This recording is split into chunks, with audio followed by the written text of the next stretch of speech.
মোরগ মুরগির যদি আপনি ডাক দেন, আসার পর যদি আপনি ধান না দেন, গম না দেন, হাসির বিষয় না, যদি না দেন আপনি মিথ্যাবাদী।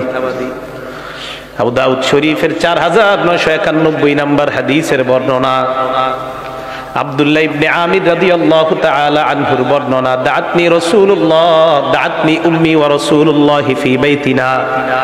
আমার আম্মা আমাকে ডাক দিলেন, নবী ওই সময় আমাদের বাসায় ছিলেন। আম্মা আমাকে ডাক দিয়ে বললেন, হা তাআল হা হুনা, বাবা এদিকে আসো, তোমারে আমি কিছু দিমু। দেখেন হাদিসের, আব্বু এদিকে আসো, তোমারে আমি কিছু দিমু। আল্লাহর নবী আম্মাকে বললেন, এই তুমি তারে কি দিতে চাও? ওই মহিলা জবাব দিলেন, উতিহি তামারুন ইয়া রাসূলুল্লাহ, আমি আমার ছেলেটাকে খেজুর দিব। নবীজি বললেন, আসলে খেজুর দিবা তো? জি হুজুর। নবী এবার কি বললেন দেখেন, স্বর্ণাক্ষরে লিখে রাখবেন, সবাই নিজের বিবিদেরকেও গিয়ে বলবেন এই কথাটা। আমা ইন্নাকি লাউলাম তুতিহি শাইআ, তুমি তোমার সন্তানকে ডাকার পর যদি তুমি কিছু না দিতা, কুতিবাত আলাইকি কাযিবা, তোমার নামে আল্লাহর খাতায় একটা মিথ্যা লেখা হয়ে যেত। সত্যি করে বলেন তো, এই অপরাধটা আমাদের